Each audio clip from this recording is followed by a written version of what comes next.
Cheryl, how's your heart right now? Still numb, hurting, but numb. I don't think parts of it have, I don't know. It's there, but I don't think it's fully set in yet. So,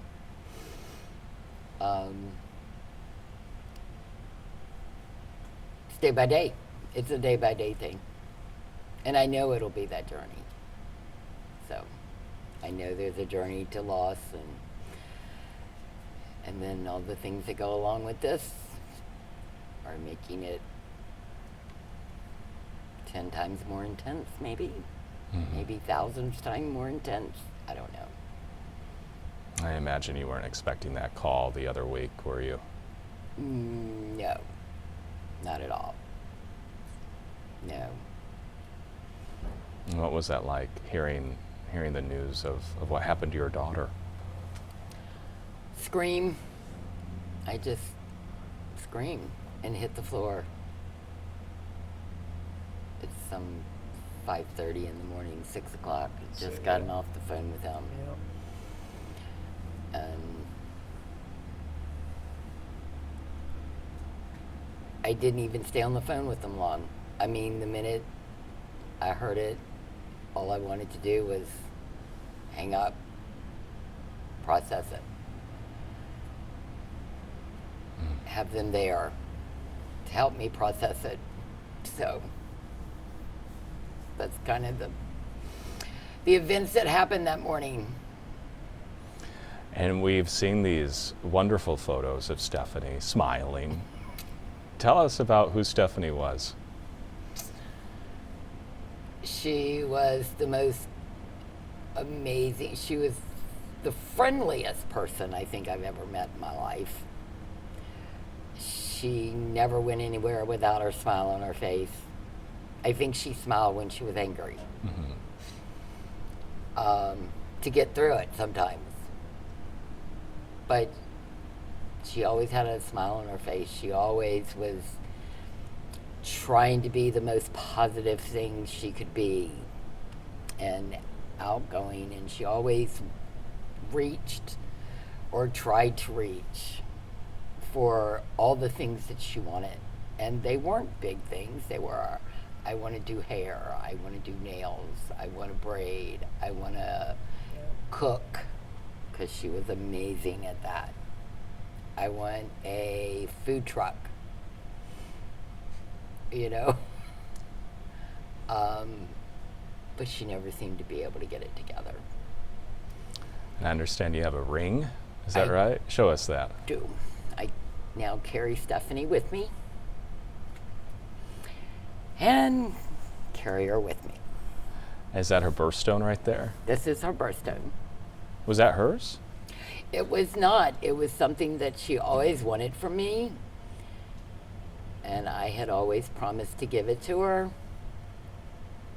And she was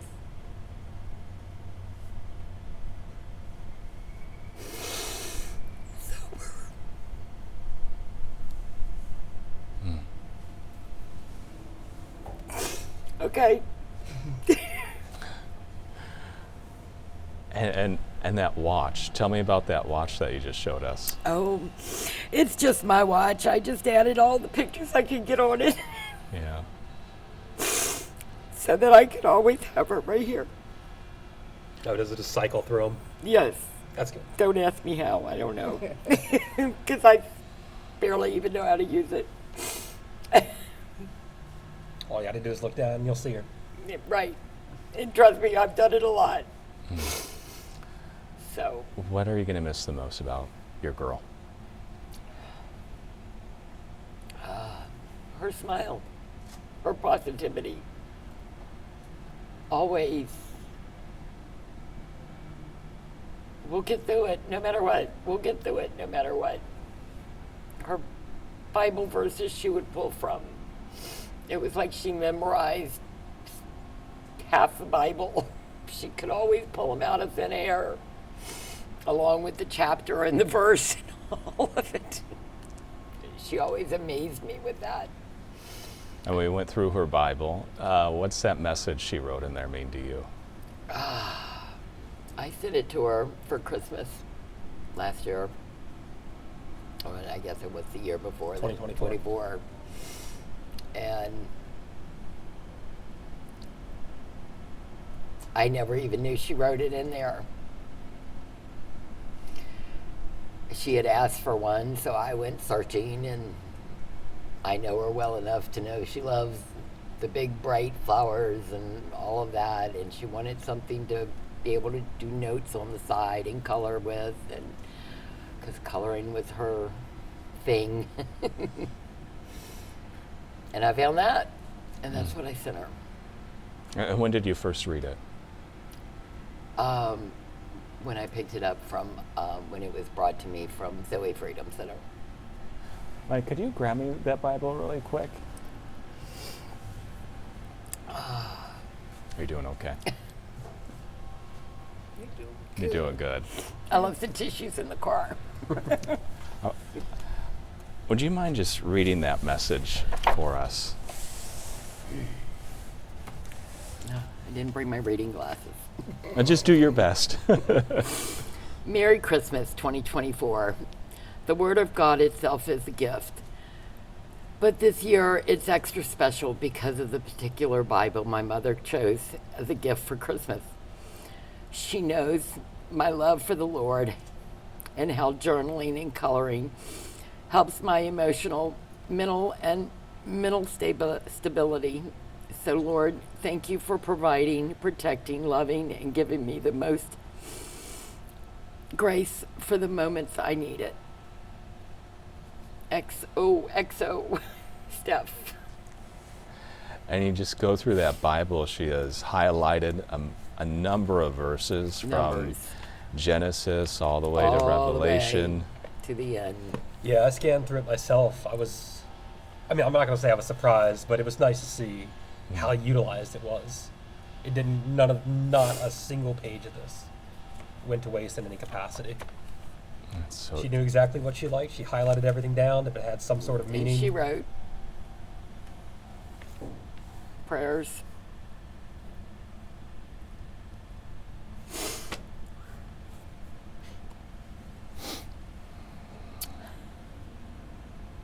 She always talked about being a shepherd.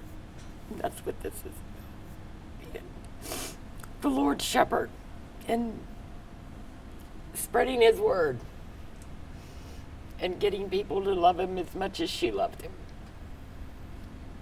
And she did. So many hundreds of people. We had so many that night that just told me that Stephanie had brought them to him and brought him to God and to the Lord and to the Bible, and it changed their lives. I mean, she did change people's lives. Almost everyone she ever met. So. the nation is talking about your daughter. What has that been like for you? Overwhelming.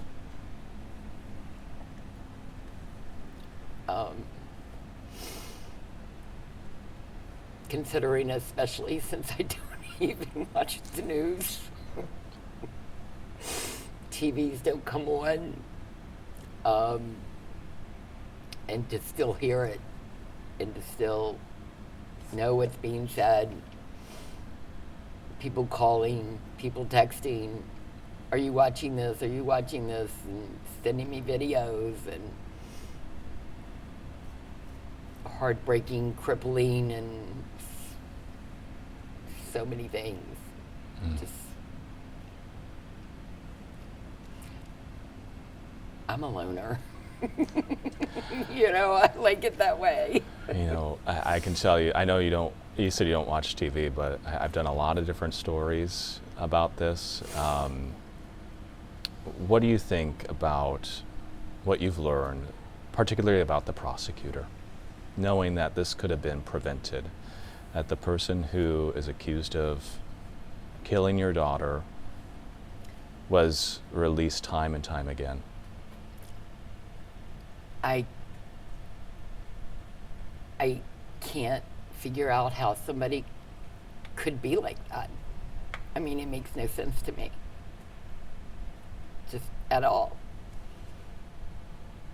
I don't know the ins and outs or anything of it. I just know that what is in your heart, it's got to be horrible to be able to do things like that and allow somebody, anybody, back onto a street that's capable of what they're saying he's done. Yeah. And we learned that police even put in writing 3 different times, this man is dangerous. It's not a matter of if, but when he could harm someone, or even worse. 3 different times they warned the prosecutor when the prosecutor was handling 3 other different cases. Do you think the prosecutor failed your daughter? I think a lot of people failed her, including him. Mm-hmm. I mean,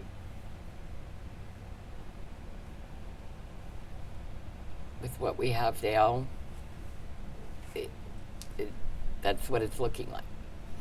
You know, he shouldn't have been on the street. There's a lot of things that probably shouldn't have happened, so. What would you like to see done? And how can the community rally behind you?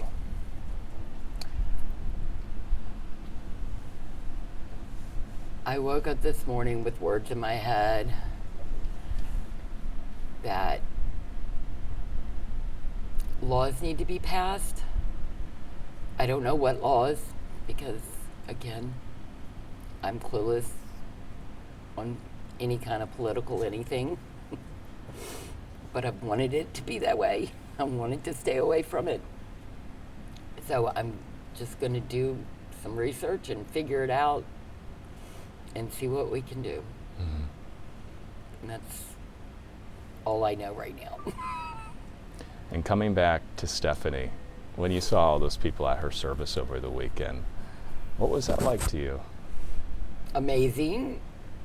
Absolutely amazing to know she had touched so many people in so many ways, which I knew, but you see it in bits and pieces along the way, and this was like full scale, and it was amazing.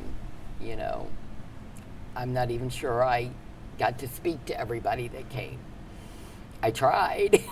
If I missed you, I'm sorry. But you know, it was truly a blessing to hear it and know how many people, I mean, going back to even her second grade teacher was there. Yeah, So, right. That's good to see her. That's so great. And everybody remembered everything. She didn't really change over the years. She always had that bright smile from early on, and the love of everybody. She loved people. So going back to the question, if how should he be tried? He should not be sent back to his country.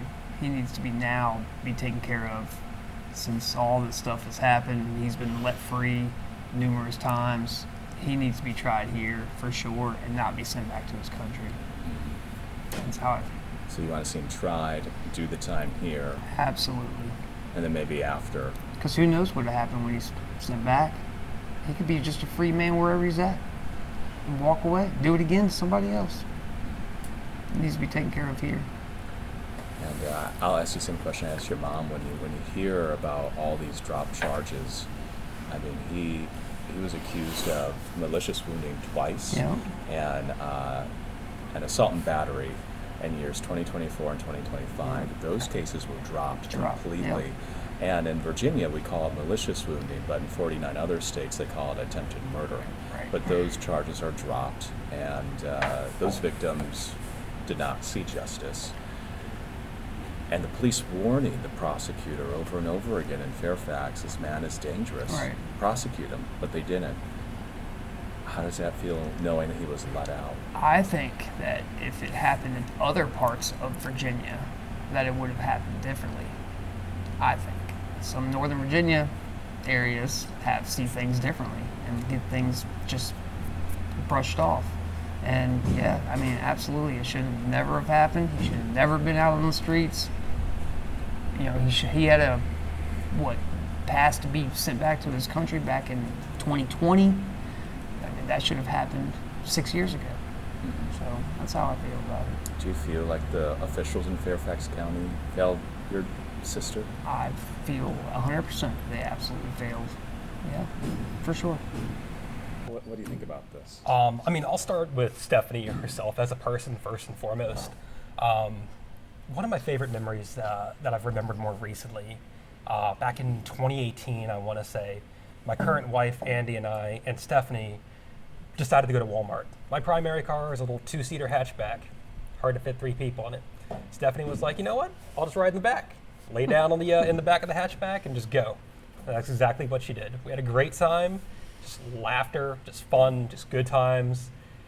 And it's just situations like that where Stephanie could be put in the situation where most other people would say, I'm not having a great time. And she'll still find the beauty, the fun, the love, the laughter, the joy, the jolliness of it. That was who she was at her core. There's 2 sides to this. We have Abdul and we have Stephanie as a person and the difficulties she's faced in life. It's not as easy to say that Abdul was the one that just, like, he's not the main character in the story. He's somebody who was a part of it and ended it, but he's not the main character. Yes, in short, Steve Descano completely failed Stephanie. He's failed other people, and he will continue to fail other people unless he is just voted out of office. It's my understanding that prosecutors, at least in the state of Virginia, have pretty much full immunity. That's something that needs to be focused on. That is something that needs to be rewrit. Whether that's a Supreme Court decision, which I believe it is, that's what needs to happen. The road there is not short. That is a long, tumultuous road that is going to be difficult, but that is what needs to happen. Fairfax County, in short, yeah, they are just too lax on crime. Immigration aside, focusing just on the crime aspect of it, yeah, they failed in every state of the way. We know that we have multiple recordings, emails, etc., from Fairfax County Police Department to Steve Descano's office saying, hey, get this guy off the streets. Hey, get this guy off the streets. Hey, get this guy off the streets. Nothing ever happened until now. It's my understanding that he's still being held, and he should absolutely be held until he's tried and charged. I'm hoping he gets, it's my understanding that he's also being charged for second-degree murder. I think that's what's going on, and it's my understanding that's a 5 to 40 range, and he should be charged for the full 40 and then shipped back off in his 70s to wherever else. To the fullest. Yeah. To the fullest. To the fullest extent, no question about I it. agree with that. Yeah. Totally agree with that. Let him spend the rest of his useless life in jail and then have nothing to show for it afterwards. Absolutely. I'm not somebody who believes in corporal punishment, death penalty, anything like that.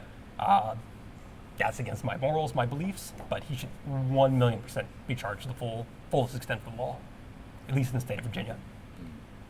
As for Stephanie herself, she has had a long, difficult life battling addiction, and that should be another side of the story that people are talking about. Right now, the focus is obviously on the immigration, crime sort of things, but there is a void that people are not talking about, that in the state of Virginia, there's not a lot of resources dedicated to people who are actually struggling with addiction, and that's something that should also be looked at. Would you like to see lawmakers and folks at the local level address that? Absolutely.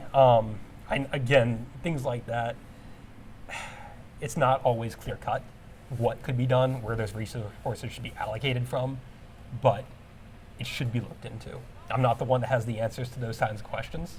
Well, I'm not a lawmaker, but I know I tried. I mean, when Stephanie was younger, to ask the judges along the way to please put her in some type of rehab, some type of where she could get the help she needed, not just be shoved behind, because they keep shoving all these people in behind bars, and then they release them, and most of them don't have an idea of what they're going to do or what they can do, so they just fall again. And it's the repetitiveness of the falling that just takes people down, and they don't even have a chance to get on their feet. And that's sad. Stephanie was stuck in that cycle for about 20 years. Yeah. Just back and forth, back and forth. And she would have great moments where she'd be out, be just working a job, being a good part of the community, and doing the great things that people love to talk about. But all it would take is for one scenario, back in jail. And none of Stephanie's crimes were violent. They're always Right. Public intoxication, whatever the case public, is. you know. They're all minor things that could be addressed with not being thrown behind bars, in my opinion. Well, probation violations. Yeah. Yeah. You know, drunk in public. Oh, you broke probation. Do 2 years. Yeah, I remember one time. It's probably been about 10 years now. But she was in jail and here at Rappahannock Regional, and they let her out. I didn't have anywhere for her to go. Mom was in Arizona, so she had nowhere to go. So, but what the jail does is they put you in a motel for a week, and just so that you can hopefully get your feet on the ground. Well, they put you in a motel in downtown Fredericksburg that's right next to everything bad. Right. I mean, the worst people in the world are hanging around this motel. They know that's where the jail puts people for that week or 2 weeks. What's that going to do? It's going to put you right back in the same situation that you were in before. No hope. So if they can figure out how to get you into some other facility or rehab or whatever was going on with you for an extended period of time, months, crap, even years. Sometimes this stuff takes years to get off of.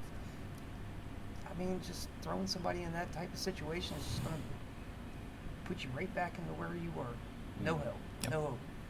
Right. A cycle. It is a cycle. Yeah. And actually, I prayed for that cycle to end every night. That was my prayer every night. Pray that she was safe and pray that the cycle ended. It ended. Not in the best of ways, but it has ended.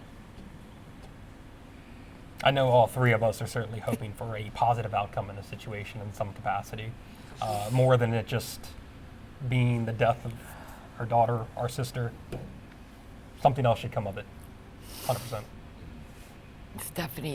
Stephanie's memory has got to make, and I know it will. In time, it will. Because she had the light and the power and the smile and the want to make it happen. No, I just have to figure out how to do it myself. So. Oh, you three are very brave coming forward and sharing your stories. I want to thank you for chatting with us.